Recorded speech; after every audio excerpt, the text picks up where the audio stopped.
airlines are experiencing record profitability, and executive salaries are getting larger and larger.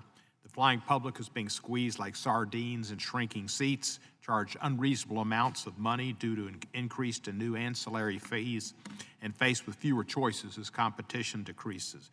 When it comes to unreasonable airline fees, the airlines have gone beyond imaginable levels. In 2018, fees for checked baggage and reservation changes amounted to a record $7.6 billion. That was $4.9 billion for checked baggage and $2.7 billion for reservation changes. Even worse, some airlines have recently increased these fees. The flying public is exasperated, and so is many members of this committee, and I am. As passenger levels continue to grow in the years ahead, it's imperative that we work as a committee to ensure that airline policies and practices are transparent and reasonable and not erode public consumer protection. Mr. McGee, you discussed the proliferation of these fees in your testimony. In your opinion, when you say the fees that we've gotten used to, like checked baggage and ticket changes, are growing, and how is that factoring into the consumer experience? It's had a very negative impact for many consumers, and we don't think that the DOT complaint system is capturing that discontent. At Consumer Reports, we have the advantage of surveys with tens of thousands of readers.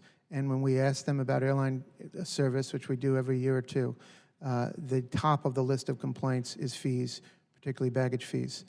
It's not just that there are existing fees, but that the existing fees keep increasing. As was noted earlier, just this month, United and JetBlue raised their fees. And that's the reason why Senator Markey asked me to introduce a bill in the House, which I was proud to do, H.R. 5195, with Chuy Garcia from Illinois and other transportation colleagues.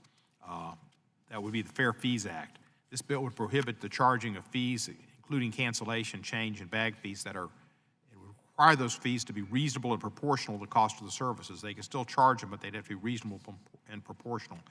Mr. Klein, Spirit Airlines is quite upfront about the fact that it relies on ancillary fees as part of its business model.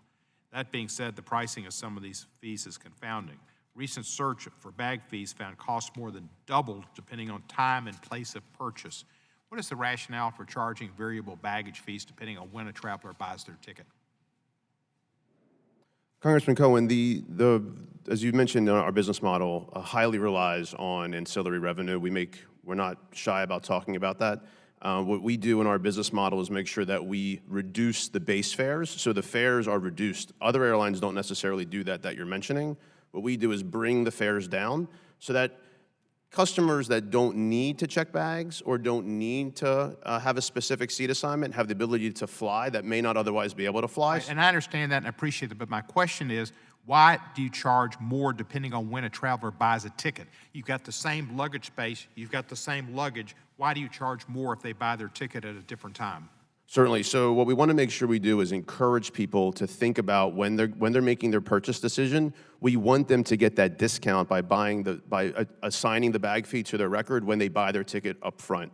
The standard price is if you just buy add your bag to your record whenever you want to. We want to give people a discount for adding that bag to their record at time of purchase. So how does that affect your airline? You've got a certain space for baggage. It's not going to increase or decrease depending on when that person brings their bag and puts it on the plane. Shouldn't it be the same fee because it's the same amount of service you have to give them for that baggage space?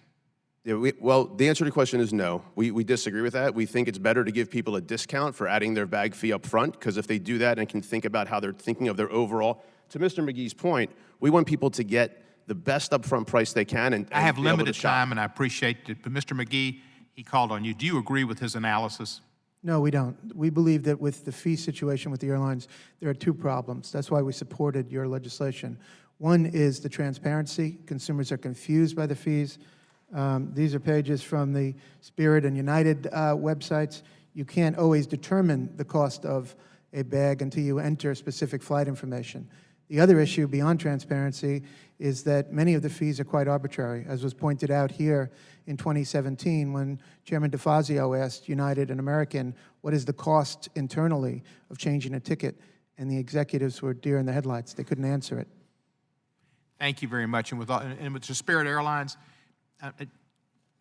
get a flight from Memphis to New Orleans. Thank you. Thank you, sir. The gentleman yields back. The gentleman from Florida, Mr. Spano, is now recognized. Thank you, Madam Chair. I appreciate it.